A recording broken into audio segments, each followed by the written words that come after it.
আসসালামু আলাইকুম এভরিওয়ান, কেমন আছেন সবাই? আশা করি সবাই ভালো আছেন। আজকে আমি দেখাবো কীভাবে একটি ইউএসবি পেন ড্রাইভ বুটেবল করে উইন্ডোজ সেটআপ করতে হয়। তো উইন্ডোজ এখন সবাই পছন্দ, কিন্তু অনেকেই জানেন না কীভাবে সঠিক নিয়মে পেন ড্রাইভ বুটেবল করে নতুন করে উইন্ডোজ সেটআপ করতে হয়। আজকে ভিডিওতে আমি আপনাদেরকে একদম শুরু থেকে শেষ পর্যন্ত পুরো প্রসেসটা দেখাবো। এর জন্য আমাদের অন্তত মিনিমাম 8 জিবির একটি পেন ড্রাইভ এবং কম্পিউটার ও ইন্টারনেট কানেকশন লাগবে। ভিডিওটা স্কিপ না করে পুরোটা দেখুন, সাথে থাকুন। আশা করি এরপর থেকে আপনি নিজের কম্পিউটার অথবা ল্যাপটপ নিজে উইন্ডোজ দিতে পারবেন। তো চলুন শুরু করা যাক। তো এটা আমার ইউটিউবে ফার্স্ট ভিডিও, সবাই একটু সাবস্ক্রাইব করে দেবেন। চলুন ভিডিওটি শুরু করা যাক। তো প্রথমে চলে যেতে হবে আপনাদেরকে যে কোনো একটি ব্রাউজারে। তো আমি ক্রোম সিলেক্ট করলাম। তো ওপেন করার পর আমরা প্রথমে সার্চ দেব উইন্ডোজ 11 ISO ফাইল ডাউনলোড। তো এই যে আমরা প্রথমে সার্চ দিয়ে দেখছিলাম, এটা আবার সার্চ দিলাম। আচ্ছা, এখানে এই যে ডাউনলোড উইন্ডোজ 11 ক্লিক করব। নিচের দিকে যাওয়ার পরে যে দ্বিতীয় নম্বরটা যেটা আছে ক্রিয়েট উইন্ডোজ 11 ইনস্টলেশন মিডিয়া, তো এটার নিচে একটা ডাউনলোড বাটন আছে, ডাউনলোড করে নেব। খুবই ছোটো একটা ফাইল ডাউনলোড করে নেব। তারপর একটা রুফুস নামে একটা আমাদেরকে ফাইল লাগবে, যেটা দিয়ে আমরা পেন ড্রাইভ বুটেবল করবো। তো সার্চ দিয়ে দিলাম, এটা ডাউনলোড করার জন্য একটু নিচে যাওয়ার পরে যে এটা ডাউনলোড করে নেব। তোমরা যে প্রথমে যে ডাউনলোড করলাম উইন্ডোজ আইএসও ফাইলটা, এই যে এটা ওপেন করে দেব। ডাবল ক্লিক করে ওপেন করে নেব। পারমিশন চাবে, পারমিশনটা নাও দেখা যেতে পারে ভিডিওতে, তো ইয়েস দিয়ে দেবো। এখানে মিনিমাইজ করে নেব। এই যে প্রসেসটা শুরু হয়েছে। তো এখানে আমরা নিচে যাব, একদম নিচে যাওয়ার পর অ্যাকসেপ্ট বাটন আছে, এটাতে ক্লিক করব। তারপর নেক্সট। এখানে কোনো পরিবর্তন করার দরকার নাই। এখানে তৃতীয় নাম্বারটা দিতে হবে আইএসও ফাইল নামে, যে এটাতে সিলেক্ট করার পর নেক্সট। তো এখানে আমরা ডেস্কটপ সিলেক্ট করে দিলাম, সেভ দেওয়ার পর। আচ্ছা, এখানে প্রসেসিং হইতেছে, সময় লাগবে অনেক।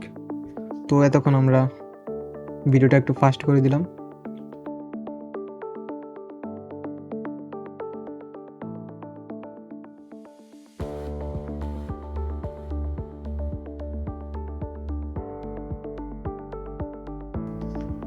আচ্ছা, এখানে আমার প্রায় 9 মিনিটের মতো সময় লাগছে এটা ডাউনলোড হতে। তো এখানে আমরা ফিনিশে ক্লিক করব।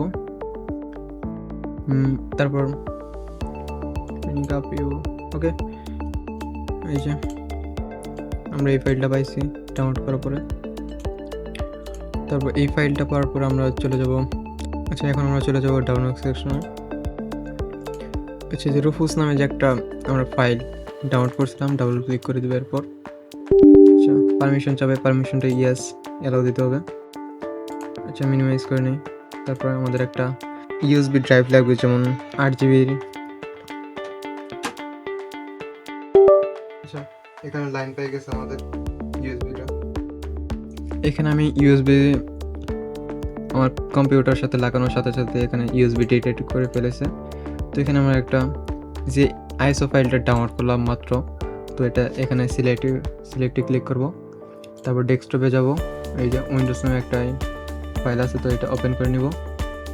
তো এখানে আমার আরেকটা ইম্পর্টেন্ট কাজ আছে, যেমন এই যে জিপিটি আর এমবিআর, তো এটা আমাদেরকে অবশ্যই সিলেক্ট করতে হবে। তো এখন আমরা চলে যাব রাইট ক্লিক করার পরে ডিস্ক ম্যানেজমেন্ট। তারপরে আমরা আমাদের যে ডিস্কে আমাদের উইন্ডোজটা ইনস্টল করা আছে, তো এটার উপর একটা রাইট ক্লিক করব। তারপরে যে প্রপার্টিসে যাব, তারপরে ভলিউম।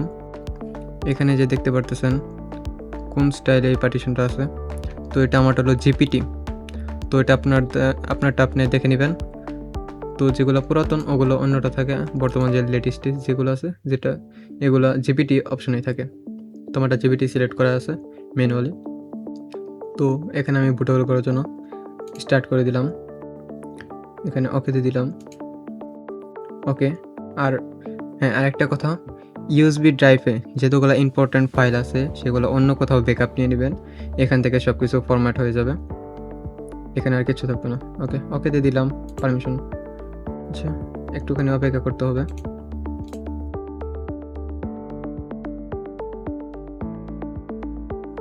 আচ্ছা সম্পূর্ণ প্রসেসটা কমপ্লিট হওয়ার পর এই যে আমরা ক্লোজ দিয়ে দেব। আচ্ছা এখানে আমরা দিস পিসিতে যে একটু চেক করে নেব, এই যে আইএসও ফাইল কমপ্লিট।